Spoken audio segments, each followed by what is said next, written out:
The Vakreen had studied humanity for 3 cycles before they struck. They had observed our wars, our weaknesses, our divisions.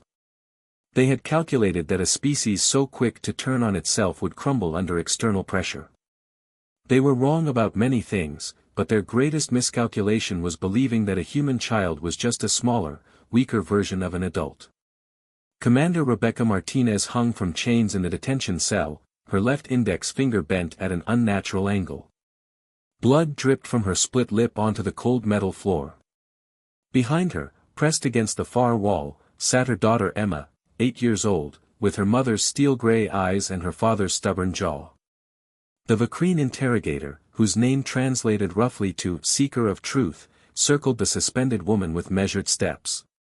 His chitinous exoskeleton gleamed under the harsh lights, and his compound eyes reflected 1,000 fragmented images of his prisoner. "The defense codes for Sector 7, he clicked, his translator rendering it into flat, emotionless English. "You will provide them." Rebecca spat blood. "Go to hell." The Vakreen's manipulator appendage shot forward, gripping her broken finger. The snap echoed through the chamber.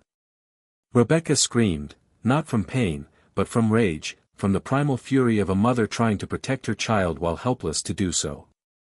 Emma didn't cry. She didn't look away.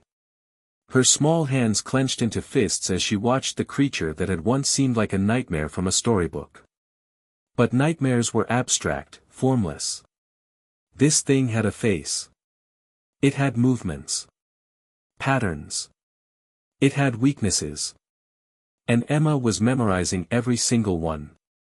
"Mama," Emma whispered, her voice cutting through her mother's ragged breathing. "Don't look, baby," Rebecca gasped. "Close your eyes." But Emma's eyes remained open, tracking every twitch of the interrogator's antennae, every adjustment of his stance. She noticed how he favored his left side when he moved. How his carapace had a crack along the 3rd dorsal segment. How he paused for exactly 2 seconds between each question, a rhythm as predictable as a metronome. The Vakreen turned his attention to the child. Perhaps the young one will be more cooperative. He reached for Emma. Rebecca thrashed against her chains with such violence that one of the bolts in the ceiling cracked. "Touch her and I'll kill you. I'll rip you apart with my bare hands." The interrogator's mandibles clicked in what might have been amusement. Empty threats from a broken creature. But he withdrew his appendage nonetheless. Something in the woman's eyes had given him pause, a wildness that his extensive studies of human psychology hadn't quite captured. Instead, he grabbed Rebecca's hand again, systematically breaking another finger. Then another. Each snap was deliberate, calculated to maximize psychological damage to both mother and child. Emma counted. 1, 2, 3, 4, 5. By the 6th finger, she had committed every detail of the interrogator to memory. The way his exoskeleton joints articulated. The vulnerable membrane at his neck. The pattern of his breathing, if that's what the rapid contractions of his thorax could be called. The exact distance between his sensory organs. When he finally left, Rebecca hung barely conscious, both hands ruined. Emma crawled to her mother, reaching up to touch her leg, the only part she could reach. "I'm sorry, baby," Rebecca whispered. "I'm so sorry you had to see that." Emma looked up, and her mother barely recognized the expression on her daughter's face. It wasn't fear. It wasn't trauma. It was something cold, calculating, and utterly terrifying in its intensity. "I memorized his face, Mama," Emma said quietly. "Every part of him. The crack in his shell. How he moves. Where he's weak." Rebecca's bloodshot eyes widened. "Emma." "He broke 5 fingers on each hand," the child continued, her voice steady as stone. "When I find him again, I'll start with 10 of them. Then I'll move to his antennae. Then his legs. All 6 of them. I'll take my time, just like he did." "No, sweetheart, you can't. I'll be bigger one day, Mama." Stronger. And humans don't forget. You taught me that. Emma's small hand squeezed her mother's ankle. You told me that we remember. That's what makes us human.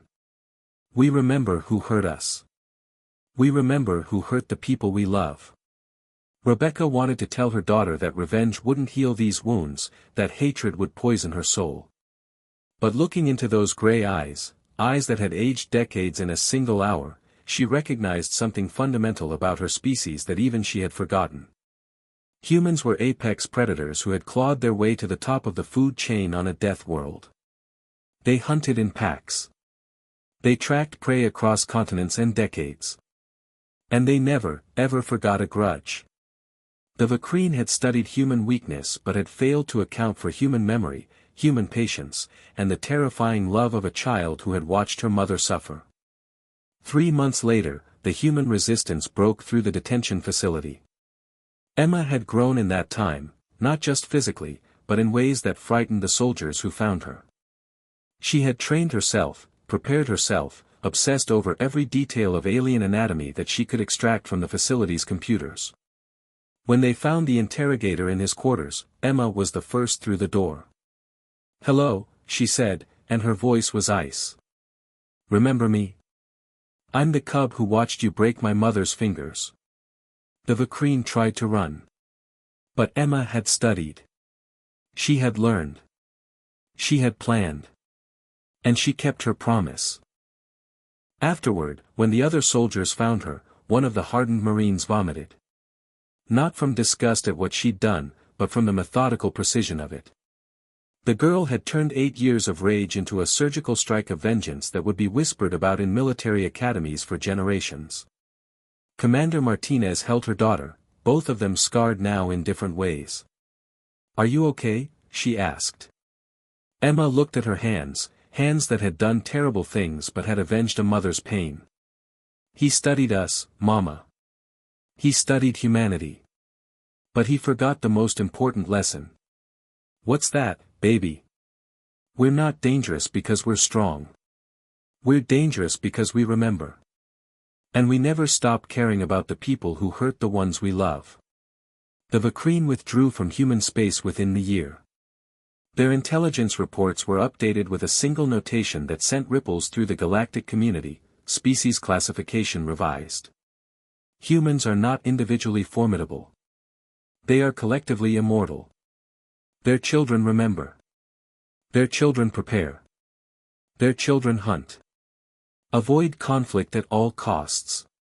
Humanity had earned its reputation not through superior firepower or technology, but through something far more terrifying: the patient, meticulous, undying love of a species that would cross decades and light years to settle a score. They had learned what the universe would eventually understand: you could hurt a human. You could break them. But if their children were watching, you had just guaranteed your own destruction. Maybe not today. Maybe not tomorrow. But eventually. Always eventually. Because humans remember.